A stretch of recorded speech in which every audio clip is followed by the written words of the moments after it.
asalaamaaleykum ñu leen di nuyu tey dañ bëgg a leeral leen ci situation économique du Sénégal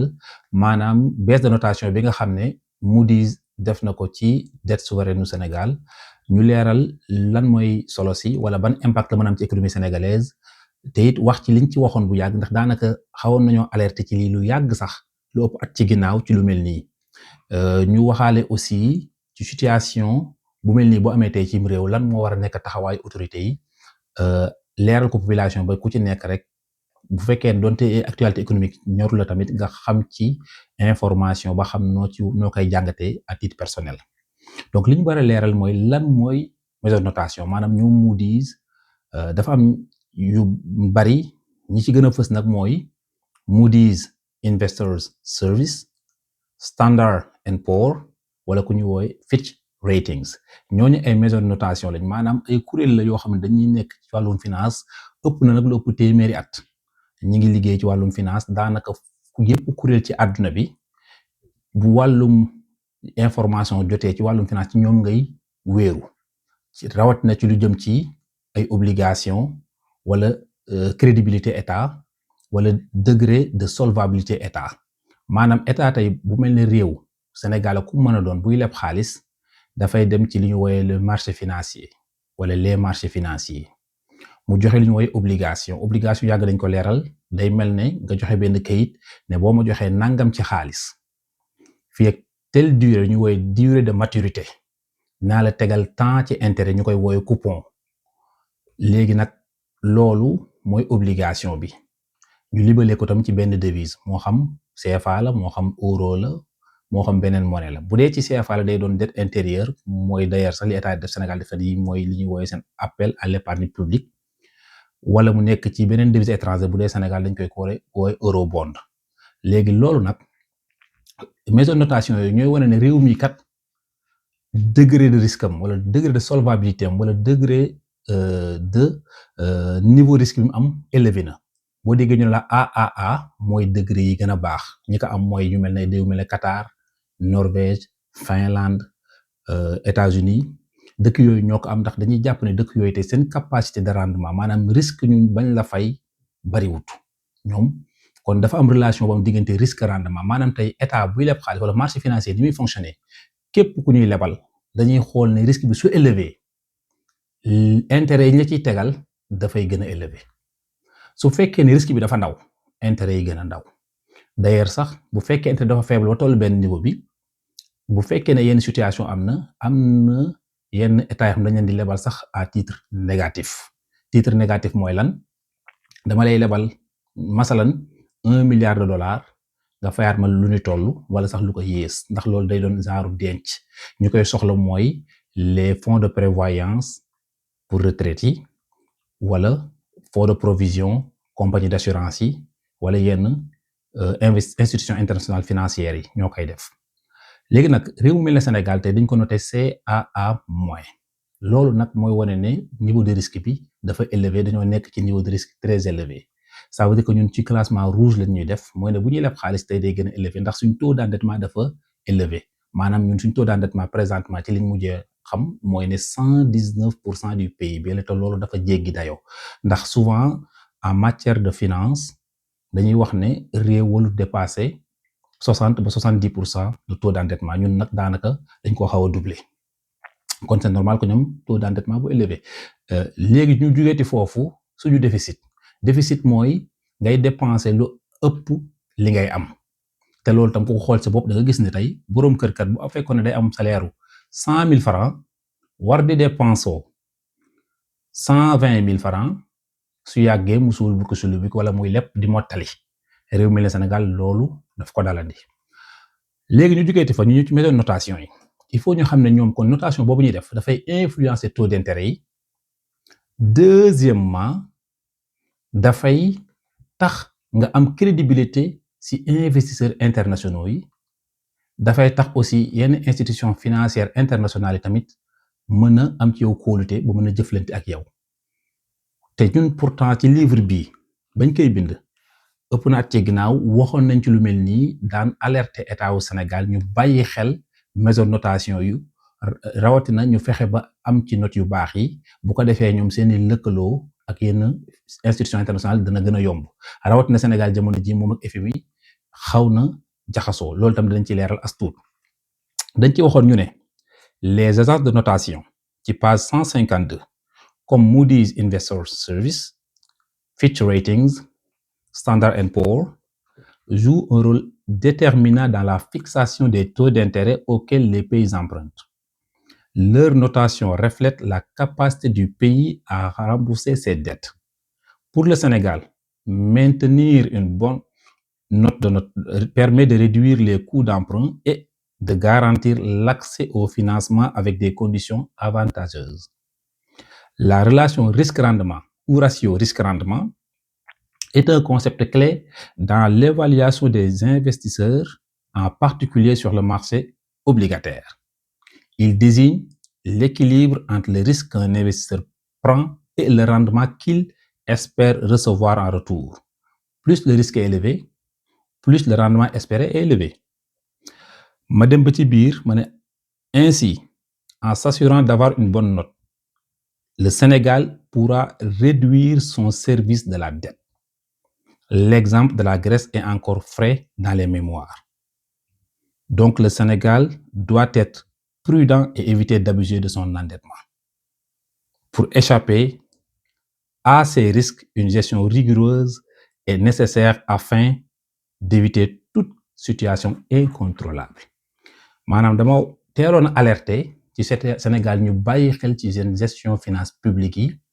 ak seen gestion wu dette bi bañ ci ëppal ba tax ñuy am situation yu mel nii kon lii tey alerte la woon ci ñoom beneen affaire tam bi Sénégal def malheureusement erreur mooy ne dañoo accumuler ay déficit budgétaire yu bari tàmbale ci régime yu njëkk yi ñëw ba laal régime bii nii régime actuel bi seen déficit actuel ci loi des finances rectificative bi ñu déposé juin 2025 moo ngi nekk ci 7,82% te dama waxoon ma ne képp ku la defal déficit dans un budget pour benn état mooy ne wa ilaa da nga yokk say impôt wa ilaa di nga dagg say investissement bu mu ci doon baaxut ci population te Sénégal gis nañ déjà yokk impôt commencé na fa déjà présent léegi nag lu mel ni tey bu amee dañuy laaj lan mooy taxawaayu état bi ak lan mooy solution bi ñu koy suggérer ñu gis ne état Sénégal tey bi ci njëkk mooy dañoo réfuter loolu xaw a def nañ benn communiqué su ma juumlee le 11 octobre 2025 sur lequel ñi ngi attaqué Moody's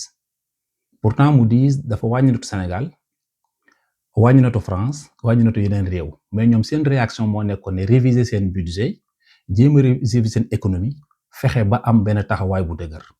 donc pour man état wu Sénégal présentement lan moo waroon nekk seen taxawaay par rapport ak lu mel nii ba ca njëkk mooy lan mooy déjà ñi ngi nekkoon ci ay programme avec FMI waaye da ngay gis ne dafa am tâtonnement foofu benn da ngay gis benn autorité sénégalaise autorité taxaw attaquer FMI de façon ouverte ñu xëyaat suba gis ñuy négocier ak FMI ci suuf wala boog de façon indirecte d'ailleurs tey sax FMI def nañ benn communiqué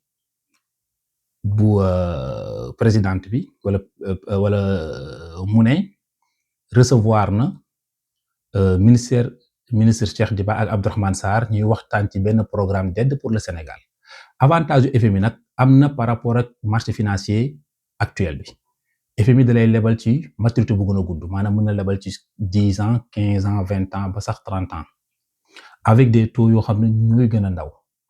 léegi dañuy dégg yenn chroniqueurs sénégalais ak yenn journalistes yi ñuy wax ci naan bu ñu FMI lebalut nañu ñëw ci marché domestique bi ndax gis nañu Sénégal def na ay levée appel à l'épargne publique sur le marché de l'UEMOA mais sauf que loolu ce n'est pas tenable sur le long terme comparé au FMI ndax FMI dafa am lu ñuy woowee droit de tirage spéciaux mën na jël ay devises sur des montants yu élevés jox la ko ci ay conditions yu favorables taux d'intérêt bi tourne autour de 2% même ou moins dans certaines situations alors que ñun appel à l'épargne publique yi bu ñu xoolee taux d'intérêt yi ça tourne autour de 6% loolu ce n'est pas tenable avec le niveau d'endettement du Sénégal ndax Sénégal bokk nañu lu ko gàllankoor jamono ji mooy ne le service de la dette est extrêmement élevé service de la dette mooy lan mooy intérêt yi muy fay coupon yi plus capital bi suñu leen boolee dafay élevé day jël une bonne partie du budget sénégalais on parle de plus de 30% du budget dans certaines situations kon loolu ce n'est pas tenable sur le long terme kon dem ak FMI dafa gën a avantage Sénégal. Deuxièmement ànd ak FMI aussi dafay lay jox crédibilité aux yeux des investisseurs internationaux ndax Sénégal gis nañu jamono ji ñi ngi insister bu baax a baax ci wut li ñu woowee IDE, investissement direct étranger. D'ailleurs ci livre bi sax ñu ngi ci doon wax naan Sénégal dafa war a def ci IDE mu nekk une des priorités stratégiques du gouvernement parce que argent frais la boo xam ne bu ñu ko investir mën na créer activité économique, stimuler la création d'emplois, stimuler aussi la consommation. Beneen piste de solution bu ñu jox état Sénégal au-delà de négocier ak FMI mooy jéem a xool ak les bailleurs wala ñi nga xamante ni amal na leen ay relations bilatérales wala boog ay emprunts ci digganteem mu négocier rallongement de la dette maanaam ñu yokk maturité yi